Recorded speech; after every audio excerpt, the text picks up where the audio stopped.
As the shutdown forces us to hold our collective breaths, some exciting treatments are on the horizon. Hello, I'm Dr. Simon Madorsky, president and founder of Skin Cancer and Reconstructive Surgery Center, SCARS Center, and Appearance Center of Newport Beach. This is the third podcast in our series on coronavirus treatment and prevention. Normally, this would be dedicated to things that I love, which is skin cancer, plastic surgery, and all things appearance. But given the significance of what's going on in the world today, we're dedicating the next few podcasts to this very topical issue. So a lot of great news out there. Some of it is confusing, some of it is hopeful. But let's just first remind ourselves why this whole complete shutdown is necessary or was necessary, hopefully soon enough. We need the time for our frontline healthcare providers and workers to be prepared for the onslaught of sick patients. I've had an interesting conversation with one of my colleagues who works in a community hospital in the emergency department. It's a medium-sized community hospital, and it has an emergency department, ICU, and operating rooms, and they all are lacking in personal protective equipment. Things like N95 masks and things like CAPR masks or PAPR masks. These stand for Controlled Air Purifying Respirator or Powered Air Purifying Respirator. These are protective measures that are needed to take care of very ill patients who are coughing and blowing out mucus filled with viral pathogens. It's needed to protect our frontline workers. If they become sick, we will lose them. The healthcare system will then collapse. So this is critical. This lull in onslaught of patients gives hospitals and the healthcare system opportunity to get those personal protective equipment, to get those ventilators that are being produced by all sorts of companies, which is very exciting, and to create systems. One of the things you'll notice is outside of many hospitals, white tents are being put up. These are triage tents where sick patients could be separated from the healthy ones so that we don't infect everybody. The hospitals are trying to keep the sick patients from entering the common space of the hospital emergency room and rather escort them directly into the controlled environment of air-controlled rooms where healthcare providers are wearing these respirator masks. All right, now let's talk about some science by the numbers. So, 50% of people infected with coronavirus, COVID-19, will be asymptomatic, while the other 50% of the patients will develop symptoms. Majority of those will be benign symptoms and mild or moderate symptoms. However, half of the people with symptoms will develop severe symptoms requiring oxygen support and ICU care. So this is when the lung infections start to occur and other complications start to occur. So of those half who require ICU care, some of them will actually require ventilator support. And that number is 1 in 10 of patients who are actually symptomatic. And it turns out to be 5% of symptomatic patients require ventilator support. So that's by the numbers. So half of us are going to be asymptomatic and they'll just weather this very easily. Half of the other half will have mild to moderate symptoms and will probably be able to wait it out at home, maybe with some oral medications. And of course, the total of a quarter of us who will get infected will require some sort of hospital support because we are severe. The good news around the whole thing is that children, who make up 2 to 6% of infected individuals, do remarkably well. In studies that have been done so far throughout the world, children have mostly had mild symptoms, almost nothing. Very few of them required hospitalization, and very few yet required any oxygen support. None have died. So that's wonderful news. Another interesting thing about science of viruses is their evolution. Now, in popular culture, we see viruses evolving into something ominous. First, they become mild, they escape the lab, and then they become more severe, and eventually they turn us all into zombies. Well, this virus does not seem to be behaving that way. In fact, provinces outside of the epicenter of the infection, which is Wuhan, China, provinces outside of Wuhan, China, had found that their viral infections have less severity than those that have been found in Wuhan, China. Is the virus evolving to become less severe? It is possible. If you look at epidemiology of viruses and evolution of viruses, there's really evolutionary pressure for viruses to become less severe. Think of it this way. If a virus is really severe and the minute you get a single viral particle, 2 hours later you're dead, you don't have the opportunity to infect anyone. But if you're an asymptomatic spreader of the viral particles, you can infect a lot. So a virus cannot cause too much disease or it's not going to be able to spread. And the most successful viral subtypes that spread will be the ones that are milder, because then we would not know that we have them and we're more likely to spread it. So there is pressure, evolutionary pressure on viruses to evolve into something less virulent. Studies of viral loads found also interesting patterns. First of all, we find out that people are starting to develop detectable viruses a few days before they even become symptomatic. The viral load peaks at 5 to 6 days after start of the infection, which is, of course, the peak of infectiousness when you have a high viral load. In other words, the concentration of viruses in your bloodstream and mucus is extraordinarily high. The resolution of viral load and its disappearance after the start of symptoms is about 18 to 21 days, which means that after you become symptomatic from COVID-19, you're in quarantine for at least 3 weeks. Looking from public health perspective, the University of Washington School of Public Health on their website has a link to these interesting graphs of the incidence of new cases of COVID-19 around the world and in different countries. Here you can see in yellow, if you're looking at our YouTube channel, you'll see in yellow the curve of the new infections in China. You can see it peaked and now it's diminishing, if we can believe those results.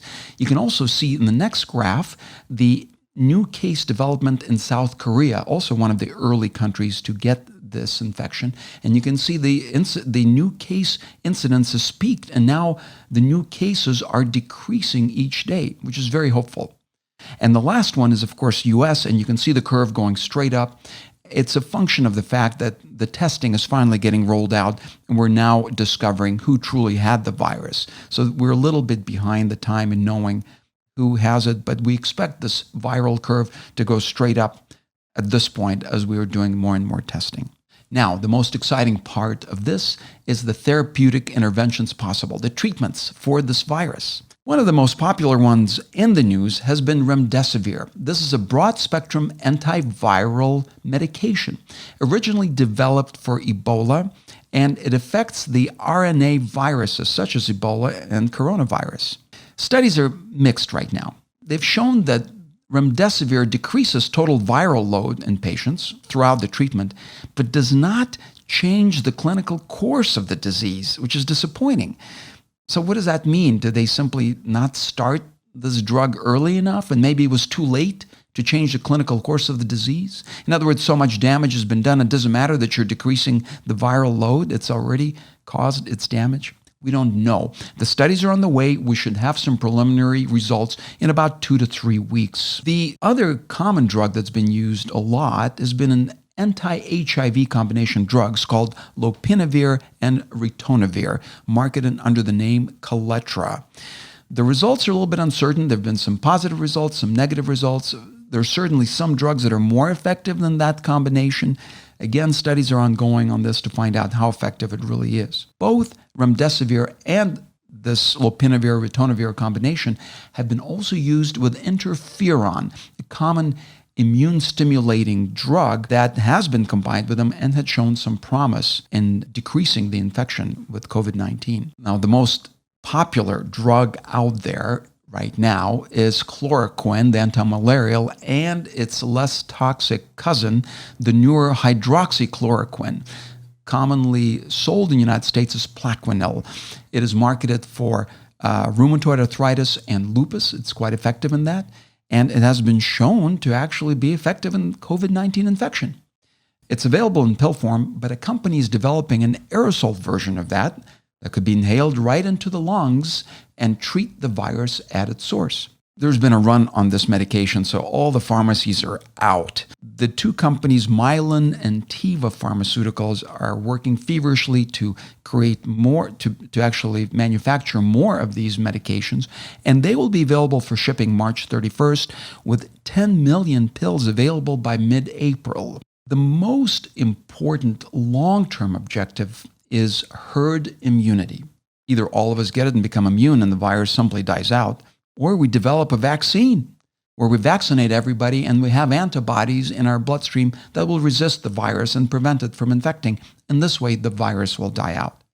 Well, unfortunately, vaccines are still a year away. National University of Singapore School of Public Health is one of the best websites for information on treatment and diagnostics. In one of their articles have shown that there are 31 vaccines in development currently as we speak. 2 of them are in phase 1 clinical trials, one in US and one in China, and 8 is in preclinical testing. If you're wondering, the difference is preclinical testing is trying to figure out if you can create an antibody or a medication in the mouse model or maybe in cultured cells.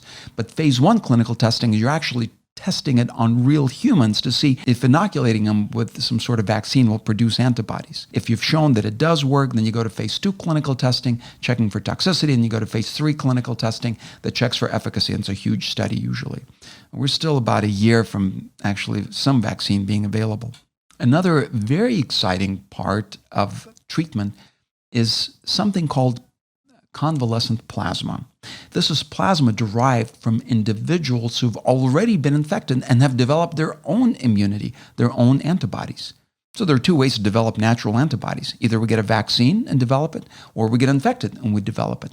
So convalescent plasma is derived from the individuals who have been infected and developed immunity. The plasma could be taken out of their blood, purified, and contain all the antibodies that they've produced to the virus and can be infused into infected individuals. Historical fact about this is it's been used extensively throughout human history. More notably, 1918, during the Spanish influenza epidemic, it was used successfully to limit the damage that Spanish influenza caused to people with this transfusion of the plasma. Also, it's been used very successfully in measles, and Ebola and avian flu. This is called a polyclonal antibody treatment. And right now, there is one company in Japan called Takeda Pharmaceuticals that is developing their TAK 888 plasma concentrate. It's ready for shipping. The problem with the convalescent plasma is logistics. Think about it. First, the donor has to agree to donate blood or plasma. The donor has to be tested to make sure they don't have any other infectious diseases, and then it has to be transported and given to the sick individuals. Hopefully, a lot of people will donate who've been sick, but logistics of this are difficult. So from polyclonal antibodies to monoclonal antibodies, it's one of the great evolutions of modern medicine over the last 20 years. Monoclonal antibodies are a single antibody for a specific part of a protein or enzyme or a virus. So antiviral monoclonal antibodies. Regeneron is one of the giants in creation of monoclonal antibodies, and it's right now has several monoclonal antibodies they're developing for COVID-19, and the testing will actually start, human testing will start by early summer, which is very exciting.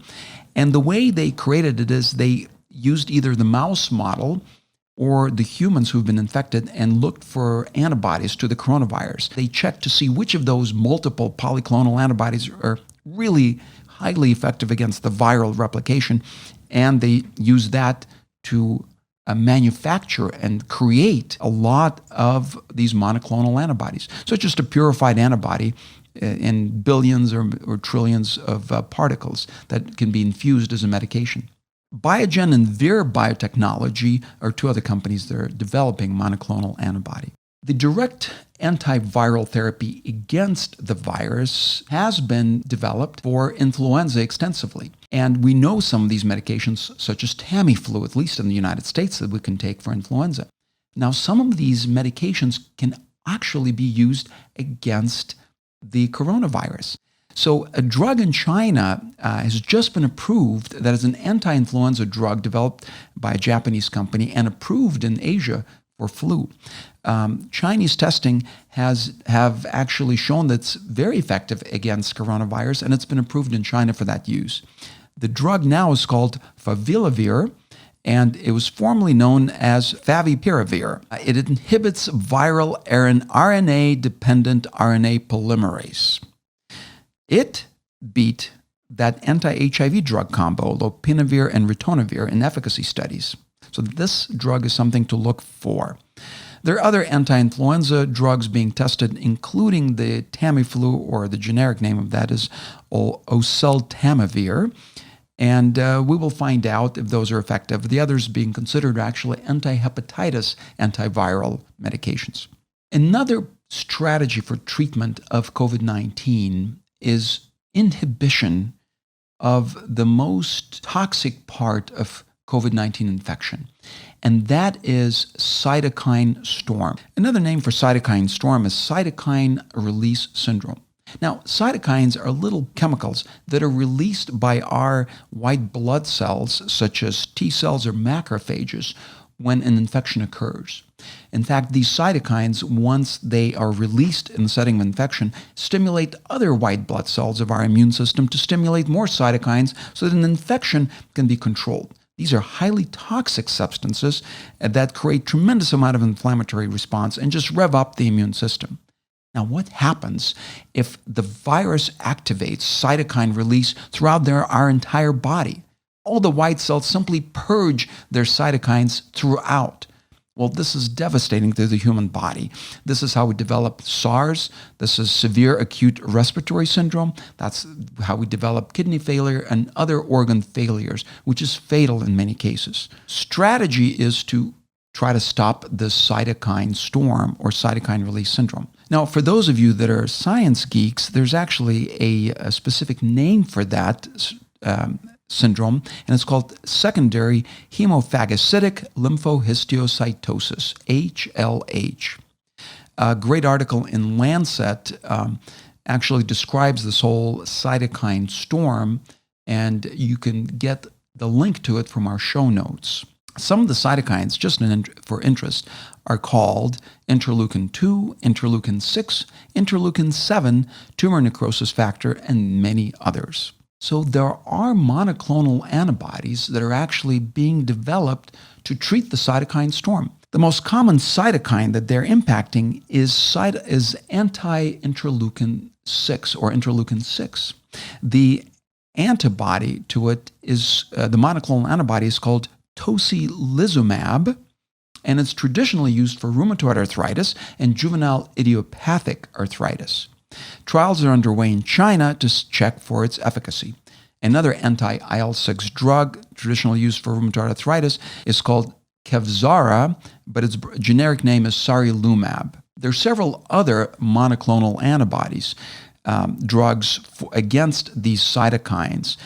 There's one against anti-IgG4, another one anti-CD3, and another one anti-JAK inhibitors. So there's a whole slew of drugs that is being tested against various cytokines to see if that deadly cytokine storm could be stopped in its tracks with these antibodies that bind to the cytokines and stop them from causing damage to the body. A very exciting other therapy has been an oral antibiotic called Zithromax. The generic name is zithromycin, and that's the common ingredient in Z-Pak, which we have all used. This is part of a group of antibiotics called macrolides. The other two are clarithromycin, Biaxin, and good old-fashioned erythromycin. What's fascinating about these drugs is they dampen cytokine release, again, and they've been shown to be effective in respiratory viral infections. In my show notes, I have several links to some articles on that. High-dose vitamin C, surprisingly, is actually scientifically shown to suppress hyperactivation of immune effector cells, quote unquote. So why not take some vitamin C while we're at it? Another interesting supplement is zinc. Zinc, not just any zinc, but zinc when it is inside our cells actually impairs replication of coronavirus. So we can take zinc lozenges, but how does it get inside of our cells so that our cells can resist replication of coronavirus and it causing such damage? Well, zinc is an ion that has to be transported across the cell membrane inside where it can serve a protective role. The substances that facilitate that transport of zinc from outside of the cell to the inside of the cell are called ionophores. And guess what one of the ionophores is? If you guessed it, you're brilliant. Chloroquine or hydroxychloroquine, the medication used currently in trials for COVID-19 infection. So perhaps the mechanism of these drugs is actually as an ionophore to facilitate zinc entry from outside of the cell into the cell and therefore inhibit viral replication? We're yet to find out, but I thought that was a fascinating connection. There is another ionophore that facilitates entry of zinc into the cell, and it is called zinc pyrithione, commonly known as the active ingredient in Head & Shoulders. Now, wait a second. Before you go out there and start chugging Head & Shoulders, this is still experimental, it is purely theoretical, and please, it's not going to help you to chug Head & Shoulders. A controversy also arose around a common medication called non-steroidal anti-inflammatory drugs. We know ibuprofen, naproxen, under brand names of Motrin, Advil. Studies have shown that ibuprofen may increase, wait for it, angiotensin converting enzyme 2, ACE2, which is the receptor for the binding of coronaviruses. Okay, so if you take ibuprofen, your cells will have more of these little receptors, ACE2, to which coronavirus can bind. But does that make you sicker necessarily? We really don't know. Nobody really knows anything about that. But the current recommendation of World Health Organization and CDC is if you want to treat a fever and you suspect COVID-19, start with Tylenol. But ibuprofen is not really contraindicated either. A study to argue against that is a study I found in Journal of Antiviral Therapy from 2006. It actually found that indomethacin, an older NSAID, had shown efficacy against the first SARS coronavirus. So go figure, do NSAIDs help or do they hurt coronavirus? Science will tell us later. Now, let's talk about testing. Finally, it's here. More and more people are getting tested. In fact, as of March 23rd, 2020, of all the people tested in California, 12% were found positive. In New York, the number is substantially higher. Of all the people tested in New York, 27% are positive. Significantly different from our original numbers several weeks ago, where only 1% of people tested in the United States were positive for coronavirus. The testing has some very important parameters, and that is its sensitivity and specificity. A lot of you know what a false positive is. False positive is when you're tested for something and it says that you have it, but in reality you don't. Well, what's wrong with being false positive in coronavirus? It makes the recipient of the test feel like, they have the virus and they need to isolate. Well, but what happens after they isolate? They think they've had it. So if they've had it now, they're feeling well and 2 weeks have gone by and they're asymptomatic, they think that they're probably immune to the virus and they'll go out there and infect the rest of us. So false positive test is not a good finding. What about false negative? When you have the virus, but the test shows that you're negative and you're asymptomatic. That means you're going to become asymptomatic spreader believing that you don't have the virus as you're shedding it all over the place and infecting many others. So neither false positive or false negative are good for a test. So the sensitivity of the test has to be high and specificity of the test has to be high. Sensitivity being able to actually find whether you have the virus, and specificity is when you say you're positive, you actually are positive. One of my favorite websites is that run by Singapore School of Public Health. They have an amazing website with all sorts of reference and research materials that they've compounded.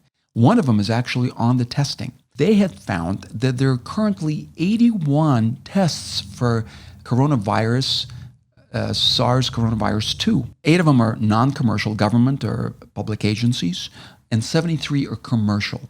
They're all being developed, and pretty soon we'll have a whole range of tests available. The main test that is really used is the RT-PCR test. It stands for reverse transcriptase polymerase chain reaction. This test with a swab determines a little tiny viral particle or the RNA of the virus, and then the process amplifies the RNA thousandfold to the point where we can actually detect it with some immunofluorescence. It's actually very interesting and very complicated, but suffice it to say these tests are very sensitive. Now, the problem with these tests in general is that it requires us to sample a viral particle in our airway. The most common way is a long swab that goes all the way in the back of our nose to our nasopharynx. Yuck.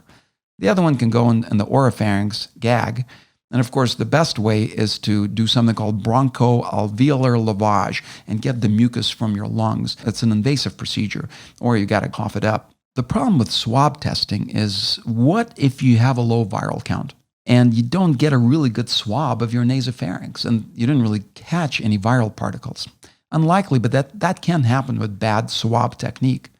What if your viral infection is entirely in your lungs and not in your upper airway? That can also happen. So the tests still need to be interpreted carefully. We don't want to give people false sense of security that they're negative. A study I found actually looked into some of the controversy that existed about which test US CDC had chosen to use. The original test that was widespread through the world was World Health Organization recommended test, but CDC chose not to use it. Now, this study clarifies potentially why. And this is their quote.